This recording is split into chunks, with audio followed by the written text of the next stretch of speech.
Vine sat in the bridal room as her friends attended her. They were happily teasing her about her wedding and taking photos along. She was dressed in a beautiful white gown that reached her ankles, a beautiful veil rested on her head, and her black curls enhancing her beautiful features. She was really excited for the event. Her soon to be husband, Jake, was selected by her parents like an arranged marriage, but she was really attracted towards him. She let her friends tease her about her husband till one of them came to her room looking stressed. Maya, Ryan, there's a problem. What happened, Maya? Maya, Jake is not here yet. We are trying to reach him, but he is not picking up his calls. Even the best man doesn't know about him. Ryan's bright smile dimmed down as she looked at her friends with a worried expression. Ryan, I will try to call him. She excused herself, walking to a distance and called Jake, and surprisingly enough, the man picked up the call.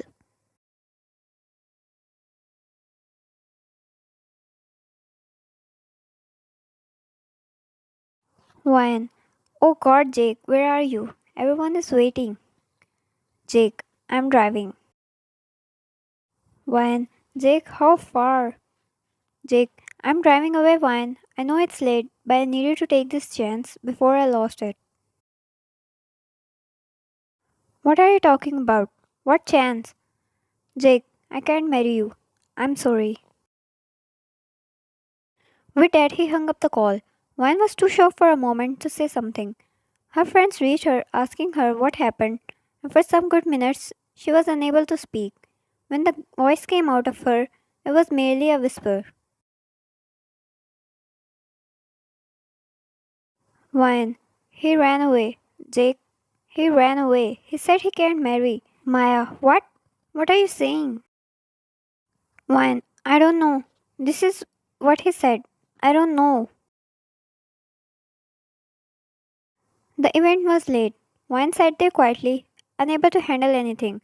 She wanted to go home. All of this had started to suffocate her.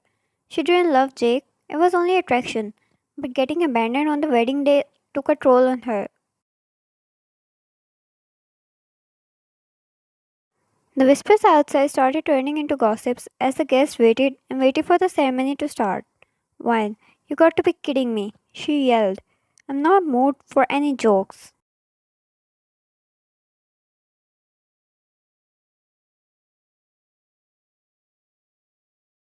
She was currently losing her sanity, and as if everything was not enough, that they brought a guy to marry on the spot. She didn't even know who he was, or why would they bring him, or why would the guy agree to marry her. All she knew was that she wanted to burn the guests due to what they were forcing her to marry. She was forced. She tried as much as she could to stop this, but her parents wouldn't agree. They had a reputation in the business world. They were not fond of people spreading gossips and rumors about their family.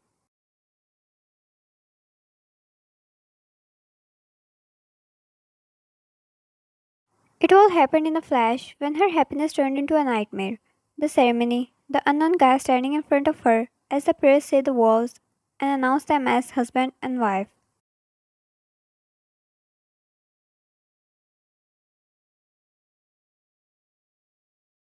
There was no getting out of it.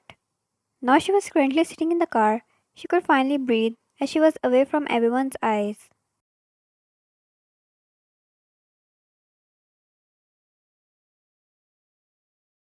Are you okay? Her husband asked as he sat in the car that was currently owned by Vine. The two stopped by the grocery store. She needed water. She took the water bottle and inhaled deeply. She was in an extremely bad mood. Vine, do I look like I am? Don't you understand what is happening here? She drank the water, taking huge sips, hoping it might calm her a little. Vine, I don't even know who you are, where you came from. Why am I even married to you? Jungkook. I am Jungkook. Vine, funny how the name rings someone, but you're not him. The Jones, right? They were the elite business class, the ones who ruled the country, and were currently spreading their business throughout the world.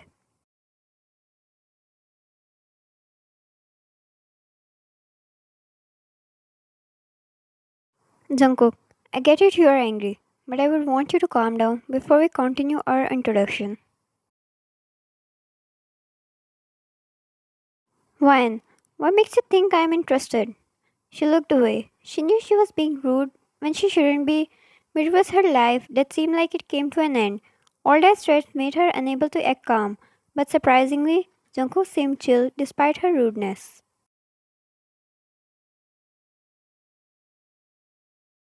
He simply started the car and drove off. The rest of the ride was silent, and after some 20 minutes, they reached the destination. Vine looked up to see a peaceful neighborhood and a small house that was nowhere near the luxury she was used to. She simply got out of the car, and so did Jungkook as he opened the door and let her in.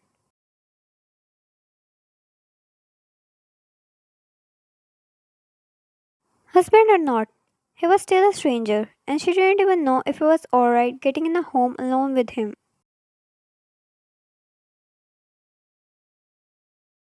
Jungkook, take a seat. He placed the keys down and sat down on the couch. Jungkook, I know you are mad about the events, but it's better if we accept what happened and move on. Wine, look, if you think this marriage is going to continue, then. Jungkook, if it was not going to continue, you wouldn't be sitting here as my wife.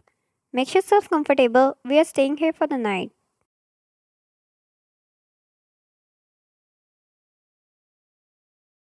Wine, for the night? Jungkook, I don't live in Busan. My residence is in Seoul. Wine, Jungkook, listen to me. She took a seat beside him on the same couch. Don't you find it extremely weird? We just got married out of the blue. Do you really have no problem with it?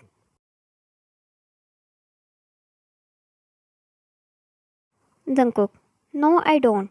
If that's what you wanted to hear. She sighed and he showed her the room. The two didn't talk much for the rest of the day, until it was night and she came out of the room feeling hungry.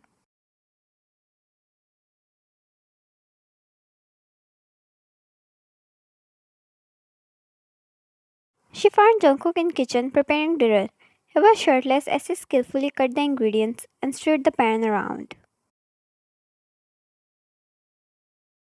She took whole time trying to understand the situation. It was her parents who were at fault, not Jungkook.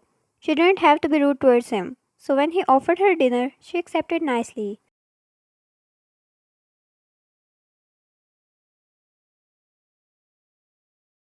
Wine, you're great at it. Come to think of it now, that she was all calm and sitting opposite to him on dining table. He was handsome, and all these events didn't trigger his cool one bit.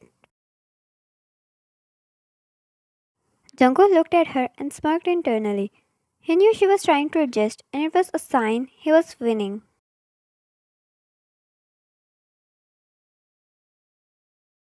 Flashback. Jake was in his car driving towards the wedding venue. As he got into a small accident, another car hit up to his. He didn't receive any injuries, but that alone made him angry, and he carved down the car.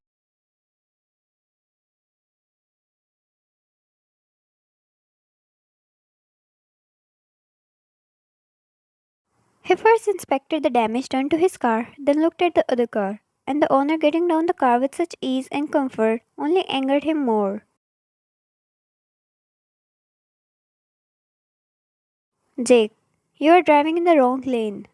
I know, Jungkook said. My apologies for the damage. He smiled as he stepped forward and suddenly gripped Jake by his collar and threw him against his own car.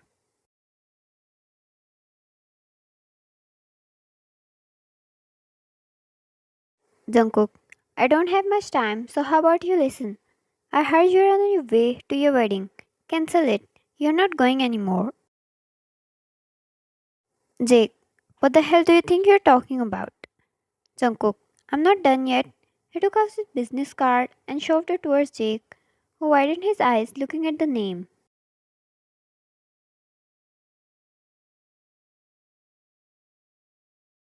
Jungkook, your company is going through a development project under mine. I'm sure that's the biggest opportunity you're given.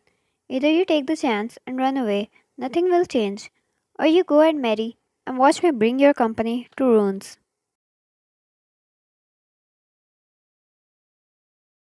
Jake, why? What are you saying? Jungkook, why? She's mine, and no one else get to be around her. And a flashback. Jungkook, I'm great at a lot of other things too. Why? And what are those? Jungkook, you will know. For now, we need to get back to Seoul tomorrow. Once we are home, we can decide what to do next.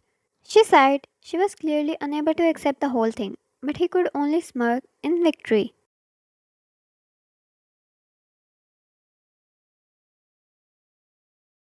I'm not letting anyone have you, sweetheart.